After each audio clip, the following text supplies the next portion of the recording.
શ્રી મહાપ્રભુજીની સન્મુખ જ્યારે માયાવાદીઓએ પ્રશ્ન મૂક્યા, એમાં સૌથી પહેલો પ્રશ્ન હતો કે સર્વથી શ્રેષ્ઠ, સર્વોત્કૃષ્ટ શાસ્ત્ર મૂર્ધન્ય કયું હોઈ શકે? શાસ્ત્ર શ્રેષ્ઠ કયું હોઈ શકે?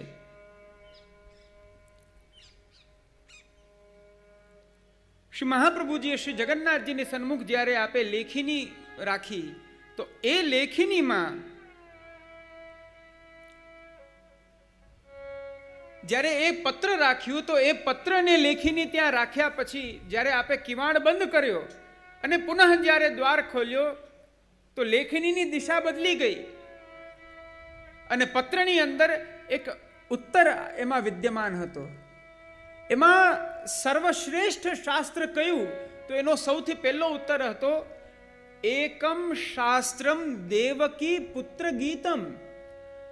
સકલ શાસ્ત્રોમાં સર્વોપરી કોઈ શાસ્ત્ર છે તો એ છે શ્રીમદ ભગવદ્ ગીતા. ભગવાન દ્વારા કહેવાયેલું શાસ્ત્ર એ શ્રીમદ ભગવદ્ ગીતા.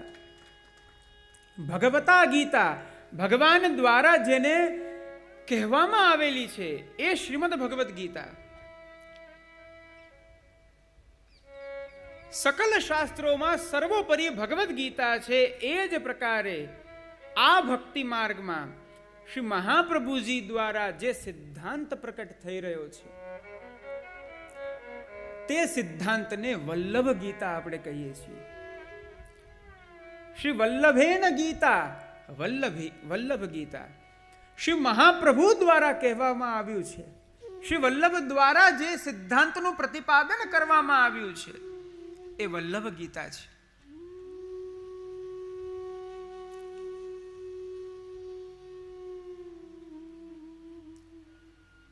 શ્રી મહાપ્રભુજીના સકલ સિદ્ધાંતોમાં, શ્રી મહાપ્રભુજીની સકલ વાણીમાં કેન્દ્ર બિંદુ એકમાત્ર પ્રભુ છે.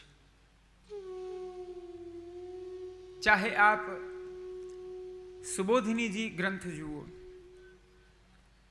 ચાહે આપ ષોડશ ગ્રંથ જુઓ, ચાહે આપ અણુભાષ્ય વગેરે એવા ગ્રંથ મૂર્ધન્ય મોટા મોટા ગ્રંથોનું આપ અધ્યયન કરો, તત્વાર્થ દીપ નિબંધ જુઓ, સર્વમાં કેન્દ્ર બિંદુ એ પ્રભુ છે.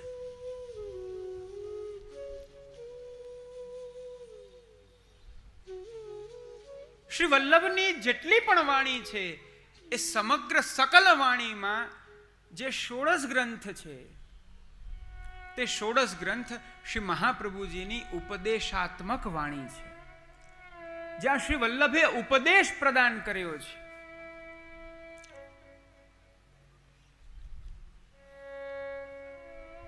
શ્રી મહાપ્રભુજીના વચનો એક વૈષ્ણવ માટે વેદ તુલ્ય હોવા જોઈએ, સાક્ષાત વેદ સ્વરૂપ હોવા જોઈએ.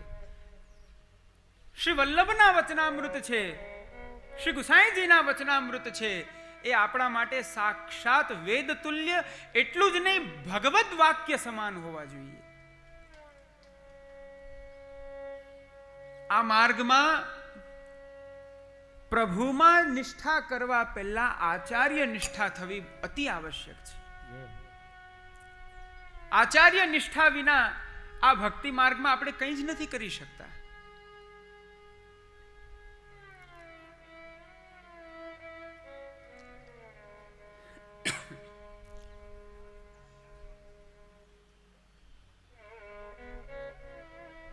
ષોડશ ગ્રંથની અંતર્ગત શ્રી વલ્લભ આપ ઉપદેશ પ્રદાન કરે છે.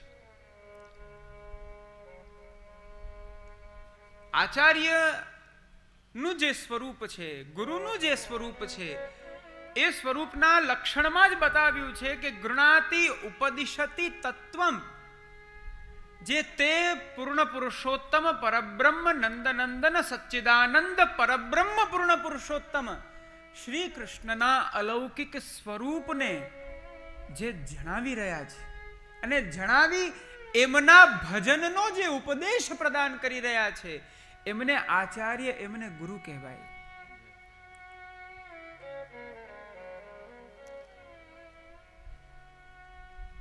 શ્રી મહાપ્રભુજી દ્વારા જેટલા પણ ઉપદેશો પ્રદાન કરવામાં આવે છે, એ એક એક ઉપદેશ, આપના એક એક વાક્ય, એક એક અક્ષર, એ અક્ષર એ ભગવદ વાક્ય સમાન હોય છે.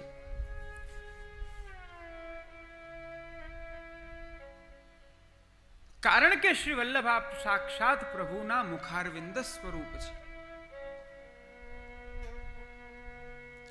જીવોનો વાણી દ્વારા ઉદ્ધાર કરવો છે, માટે પ્રભુ આપ આચાર્ય સ્વરૂપે વદનાવતાર તરીકે આપ આ ભૂતલ પર પ્રકટ થઈ રહ્યા છે.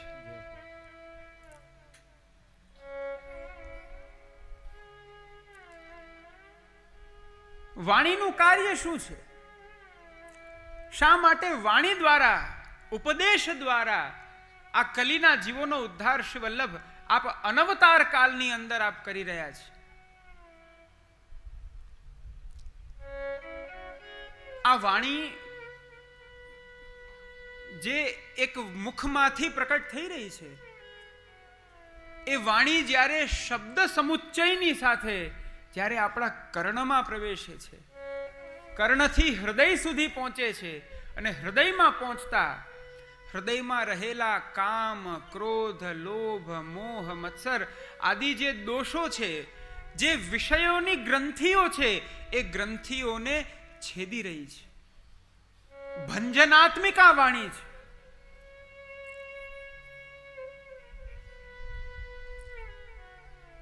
પ્રત્યક્ષ ક્રિયા દ્વારા આપણે આ નહીં કરી શકીએ. શાસ્ત્રમાં તો આ બધી જ વસ્તુનું પહેલેથી નિરૂપણ કરવામાં આવેલું છે.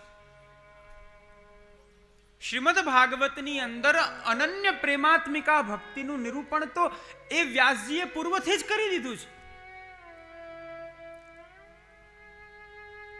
શરણાગતિનો ઉપદેશ શ્રીમદ ભાગવતમાં પૂર્વથી જ કરવામાં આવ્યો છે. સમર્પણનો ઉપદેશ શ્રીમદ ભાગવતની અંદર અન્યાન્ય ગ્રંથોની અંદર પૂર્વથી કરવામાં આવ્યો છે.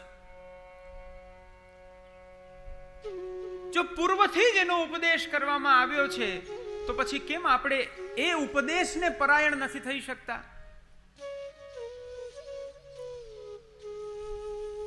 આ કલીના દોષોના કારણે, કલિકાલ આ કાલરૂપી પ્રતિબંધકતાના કારણે આપણા સૌના અંતઃકરણની અંદર અહંતા મમતા વ્યાપી ગઈ છે. અને એ અહંતા મમતાનું છેદન, એ અહંતા મમતાનું નિર્મૂલન એકમાત્ર શ્રી વલ્લભની વાણી કરી શકે છે. એકમાત્ર શ્રી વલ્લભની વાણી.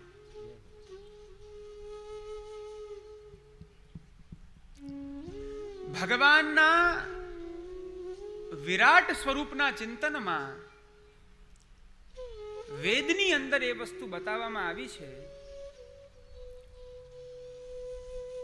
કે ભગવાનના મુખમાંથી અગ્નિ પ્રકટ થાય છે. અગ્નિનો પ્રાદુર્ભાવ એ પ્રભુના મુખમાંથી થાય છે. મુખાદ અગ્નિ રજાયત, મુખમાંથી અગ્નિ પ્રકટ થાય છે. અને અગ્નિનો સ્વભાવ શું છે? અગ્નિમાં દાહકતા રહેલી છે. સર્વ વસ્તુને એ બાળે છે, એનું દહન કરે છે.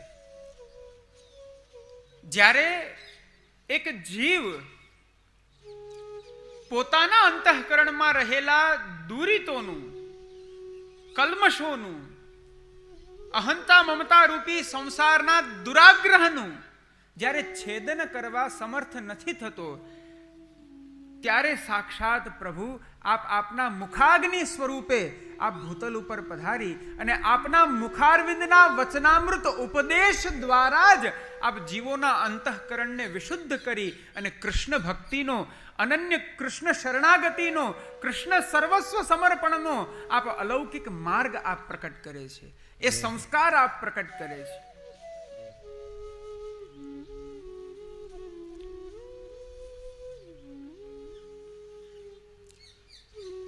સોળ ગ્રંથ છે, ષોડશ ગ્રંથની અંતર્ગત જે ઉપદેશાત્મક છે,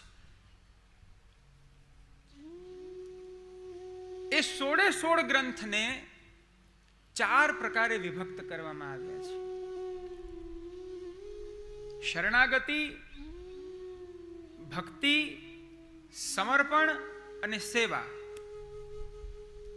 આ 16 ગ્રંથોને 4 રીતના વિભક્ત કરી અને એના વિષયોને અલગ અલગ વિભાજિત કરવામાં આવ્યા છે. કોઈ ગ્રંથ સમર્પણને કહી રહ્યો છે, કોઈ ગ્રંથ ભક્તિનું પ્રતિપાદન કરી રહ્યો છે, કોઈ ગ્રંથ સેવાનું પ્રતિપાદન કરી રહ્યો છે અને કોઈ ગ્રંથ શરણાગતિનું પ્રતિપાદન કરી રહ્યો છે. ભગવાન માર્ગની અંદર આ 4 સાધનોની નિતાંત આવશ્યકતા છે. અંતઃકરણમાં ભક્તિ છે પણ શરણાગતિ નથી થઈ તો એ ભક્તિ વ્યર્થ થઈ જાય છે. જેમ એક પાત્રની અંદર અનેક પ્રકારના વ્યંજનોથી સુસજ્જ એક એવો થાળ તમે જમવાનો તૈયાર કરી દો, પણ એને કોઈ ખાવા વાળું જ ના હોય તો, એને કોઈ ગ્રહણ કરવા વાળું જ ના હોય તો, એ વિવિધ પ્રકારના વ્યંજનોનું કઈ કાર્ય સિદ્ધ થાય છે? એમને એમ પડ્યું રહે છે, વાસી થઈ જાય છે ને છેલ્લે આપણે એને ફેંકી દઈએ છીએ. એમ જ્યાં સુધી અંતઃકરણમાં ભક્તિ છે પણ શરણાગતિ નથી. ભક્તિ છે એ સુસજ્જ ભોજનનો થાળ છે, પણ શરણાગતિ એ છે કે જ્યારે કોઈને તમે આમંત્રણ આપો અને એ વ્યક્તિ આવે અને તમારે ત્યાં ભોજન કરી જાય તો એ ભોજનની સાર્થકતા છે, તો એ વ્યંજનોની સાર્થકતા છે. કેવલ ભક્તિ તો છે પણ શરણાગતિ નથી. તો એક જેમ સરોવર અને નદી, આ બધા જ સામાન્ય દૃષ્ટાંત આપ સૌને આપી રહ્યો છું.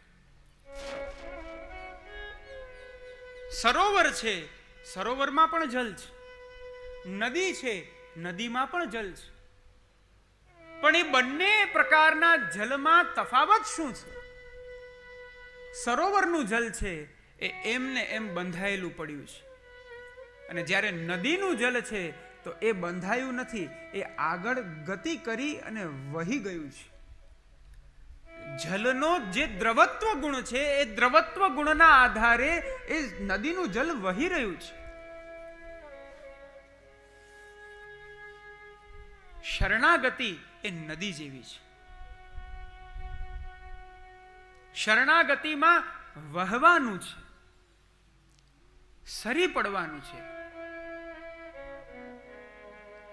ભક્તિ છે, શરણાગતિ છે, પણ સમર્પણ નથી.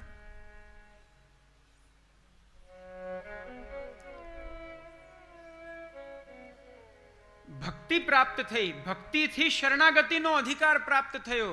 શરણાગતિને પ્રાપ્ત કર્યા પછી જીવનું કર્તવ્ય બને છે કે એને પોતાનું સર્વસ્વ સમર્પણ કરવું જોઈએ.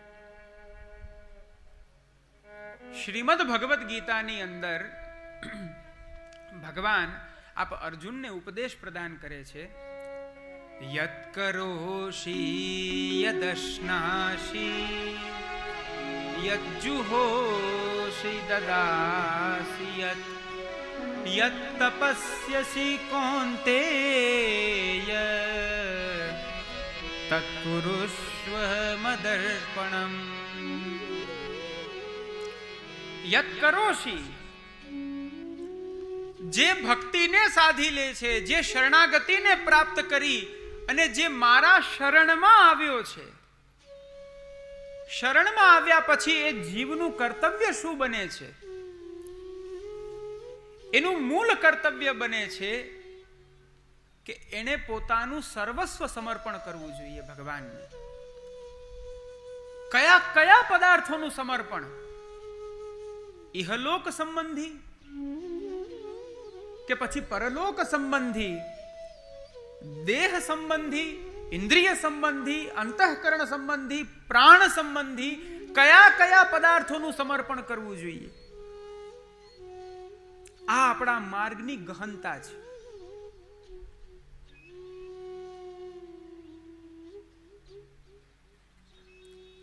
કેવલ દેહનું જો સમર્પણ થઈ રહ્યું છે તો ઇન્દ્રિયો તો સ્વચ્છંદ છે. શાસ્ત્રમાં ખબર છે આપણી ઇન્દ્રિયોને શું ઉપમા આપી છે? અશ્વોની ઉપમા આપી છે. ઘોડાઓ. ઇન્દ્રિયાણી હયાન્યાહુ. વેદોમાં લખ્યું છે કે આપણી જે આ ઇન્દ્રિયો છે એ અશ્વો જેવી છે, ઘોડાઓ જેવી છે, ચંચળ, ગતિશીલ. અશ્વ હોય, અશ્વ ઉપર આરૂઢ થઈને કોઈ વ્યક્તિ જઈ રહ્યો છે, એ પરિસ્થિતિમાં જો એ અશ્વને લગામ જ ન હોય તો અશ્વારૂઢ જે અસવાર જે વ્યક્તિ છે એની શું સ્થિતિ થાય?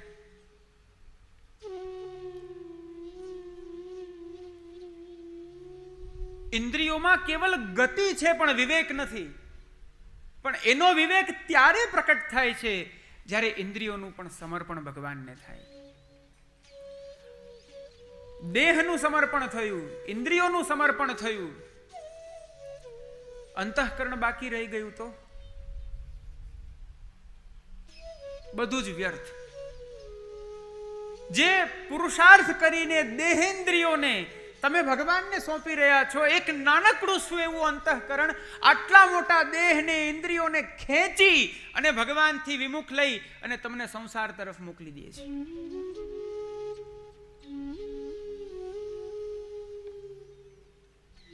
ઘરે જઈને હવે સૌથી પહેલા દર્પણમાં જોઈને એમ જોજો કે આટલું બધું છે અંદર,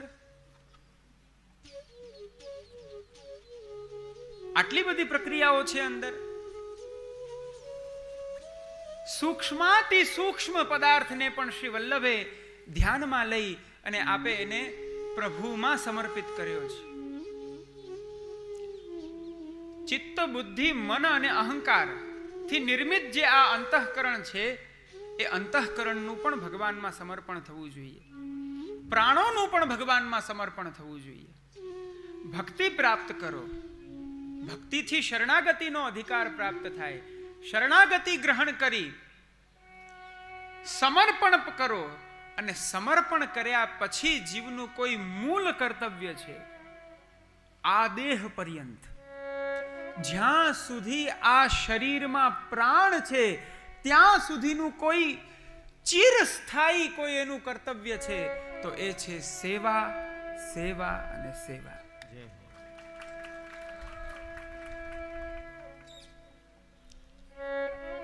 આ ભક્તિ માર્ગને ચારે તરફથી તમે જોઈ લો, આ માર્ગનો મૂળ સિદ્ધાંત એ કૃષ્ણ સેવા છે. સમજવાની વાત પાછી એ છે, આશ્ચર્યની વાત પાછી એ છે કે ભક્તિ, શરણાગતિ, સેવા અને સમર્પણ આમ ભલે ચારેવ અલગ છે પણ ચારેવની અંતર્ગત હેતુ તો કૃષ્ણ સેવા જ છે. તમે ભક્તિ કરો છો, ભક્તિનું સ્વરૂપ શું છે? બે હાથ જોડી સ્મરણ કરી લેવું આ ભક્તિ નથી. શ્રી મહાપ્રભુજી જે આપ ભક્તિને, જે ભક્તિના સ્વરૂપને આપ સમજાવી રહ્યા છે, શ્રી વલ્લભને જે ભક્તિનું સ્વરૂપ અભિપ્રેત છે એ સ્વરૂપ છે અનન્ય પ્રેમપૂર્વક લૌકિક આસક્તિના નિરસન પૂર્વક, ભગવદ આસક્તિ પૂર્વક, અનન્ય દૃઢ સ્નેહ સાથે શ્રી કૃષ્ણનું ભજન અર્થાત એમની સેવા કરવી. આનું નામ ભક્તિ છે. આ ભક્તિ છે. પુષ્ટિ અને મર્યાદામાં આ જ ભેદ છે. મર્યાદાની અંદર જ્યારે તમે જોવા જાઓ તો ત્યાં શ્રવણ, કીર્તન, સ્મરણ, પાદ સેવન વગેરે આ એક એક એક એક ભક્તિના સ્વરૂપ બનતા જાય છે. અને જ્યારે આપણે ત્યાં શ્રવણ, કીર્તન, સ્મરણ, પાદ સેવન, અર્ચન, વંદન, દાસ્ય આ સાતે સાતને ભક્તિના સાધનો કયા છે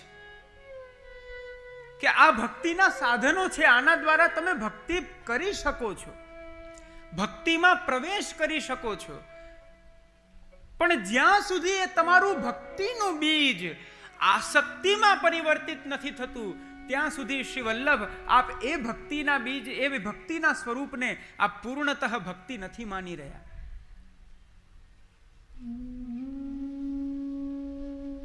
ક્ષણાર્ધ પણ પ્રભુ વિના ના ચાલે, એક ક્ષણ પણ પ્રભુ વિના ના ચાલે. ક્ષણાર્ધમાં પણ આમ પ્રાણ કંઠે આવી જાય, આવી જ્યારે સ્થિતિ આપણી થઈ જાય અને એ વ્યસન દશામાં તમે પ્રભુના ચરિત્રોનું શ્રવણ કરો તો આ પુષ્ટિ માર્ગીય શ્રવણ ભક્તિ. એ વ્યસન દશામાં તમે પ્રભુના અલૌકિક ચરિત્રોનું વાણી દ્વારા કીર્તન કરી રહ્યા છો તો આ ભક્તિ માર્ગીય પુષ્ટિ માર્ગીય કીર્તન ભક્તિ. એ જ વ્યસનાવસ્થામાં તમે પ્રભુના સકલ ચરિત્રોનું ચિંતન કરી અને એમાં તન્મય થઈને એમનું સ્મરણ કરી રહ્યા છો, એ નામોનું અવગાહન કરી રહ્યા છો તો એ માર્ગીય સ્મરણ ભક્તિ. આમ કરતા કરતા 99 પ્રકારને ભક્તિ માર્ગીય દૃષ્ટિકોણથી શ્રી વલ્લભે આપે પ્રકટ કર્યા છે.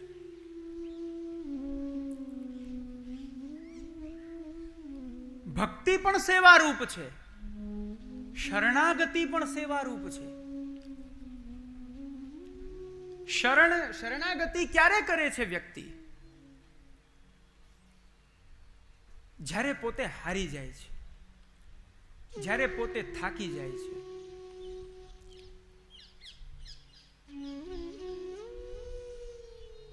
અર્જુન થાકી ગયો, ભગવાને ઉપદેશ આપ્યા એને, છતાં એને પ્રશ્ન થયો કે ઠીક છે, યુદ્ધ તો કરવાનું છે, કરીશું યુદ્ધ, પણ એક કામ કરો પ્રભુ, મારે હજી બધું નિરીક્ષણ કરવું છે. સેનયોર ઉભયોર મધ્યે રથમ સ્થાપયમેચ્યુત. આ બંને સેનાઓની વચ્ચે મારા રથને લઈ જાઓ અને એવી રીતના ઊભો રાખો રથને કે મને બંને પક્ષ સરખા દેખાય.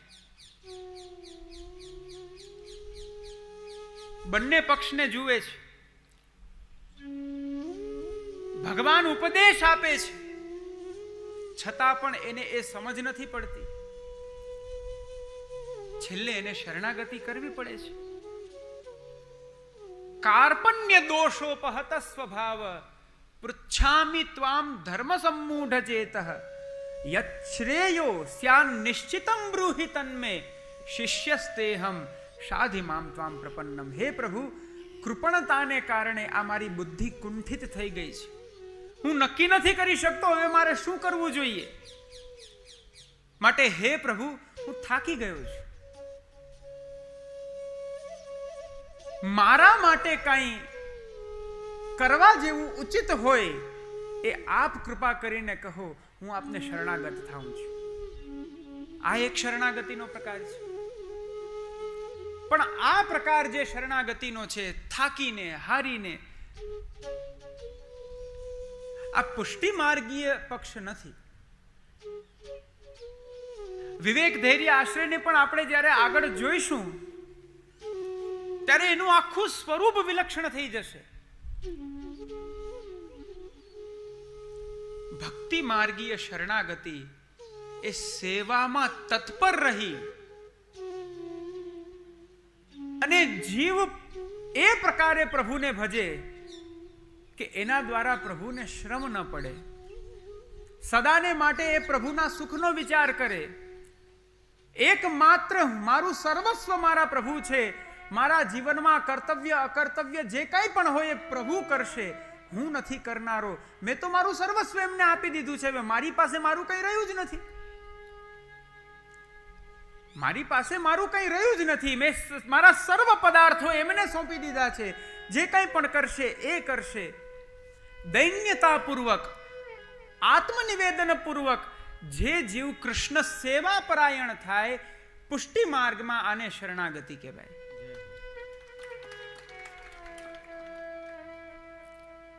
સમર્પણમાં પણ સેવા છે અને સેવા તો સેવા છે જ. તો ભક્તિ, શરણાગતિ, સેવા, સમર્પણ, આ 4 પ્રકારના વિષયોને લઈ અને શ્રી વલ્લભે આપે 16 ગ્રંથોની રચના કરી છે.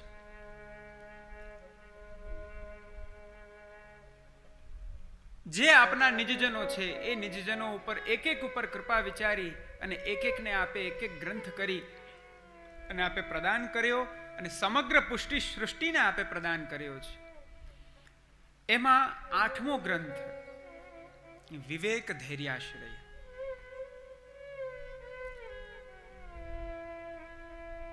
આ ગ્રંથ જ એનું સ્વરૂપ, આનું નામ જ એનું સ્વરૂપ બતાવી રહ્યું છે. જેની અંદર વિવેક છે, જે ગ્રંથની અંદર ધૈર્યની વાત છે, જે વિવેકની અંદર, જે ગ્રંથની અંદર આશ્રયની વાત છે. વિવેક, ધૈર્ય અને આશ્રય, આ ત્રણનું જેમાં નિરૂપણ થાય છે. ત્રયાણામ જીવ ધર્માણામ યત્ર નિરૂપણમ, આ ત્રણ જીવના મુખ્ય ધર્મોનો જેમાં નિરૂપણ થયું છે એ વિવેક ધૈર્યાશ્રય ગ્રંથ છે. થોડું આનું બાહ્ય ચિંતન કરીએ. વિવેક એટલે શું, ધૈર્ય એટલે શું અને આશ્રય એટલે શું? આનું સ્વરૂપાત્મક થોડું ચિંતન કરીએ. એનું સ્વરૂપ શું? ભૌતિક, આધ્યાત્મિક અને આધિદૈવિક.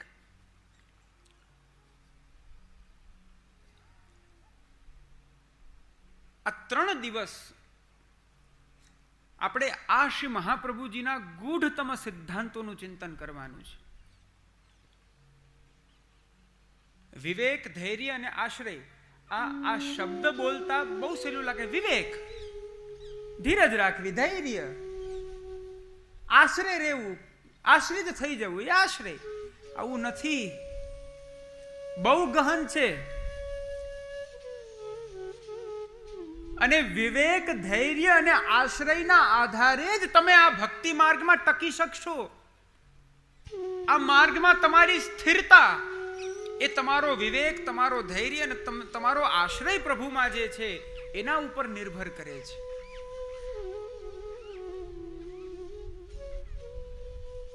વ્યવહારની અંદર આપણે વિવેકને શું જોઈએ છીએ? વ્યવહારમાં જે વિવેક છે એ વિવેકનો અર્થ અહીંયા ભૂલથી પણ આપણે ના કરવો જોઈએ. પિતાનો વિવેક, ગુરુની સામે વિવેક, સમાજની સામે વિવેક, રાજાની સામે વિવેક, દેવની સામે વિવેક, આ બધા વિવેકના પ્રકારો છે. વિવેકનો અર્થ છે મર્યાદા, પોતાની એક સભાનતા. હું શું કરી રહ્યો છું, હું બરાબર કરી રહ્યો છું, મારા દ્વારા આવું થવું જોઈએ કે ન થવું જોઈએ, આ વિવેક છે. શ્રી પ્રભુને પ્યારા શ્રી યમુનાજીના લાડીલા એવા રસિક સત્સંગી વૈષ્ણવોને જે શ્રીના આ વચનામૃત ગમ્યા હોય તો આ વિડીયોને લાઈક કરજો, શેર કરજો અને કમેન્ટ બોક્સમાં જય શ્રી કૃષ્ણ જરૂર લખજો. અને અમારી ચેનલ શ્રી વલ્લભને સબસ્ક્રાઇબ કરવાનું ભૂલશો નહીં. સર્વે વહાલા વૈષ્ણવોને ભાવથી જય શ્રી કૃષ્ણ.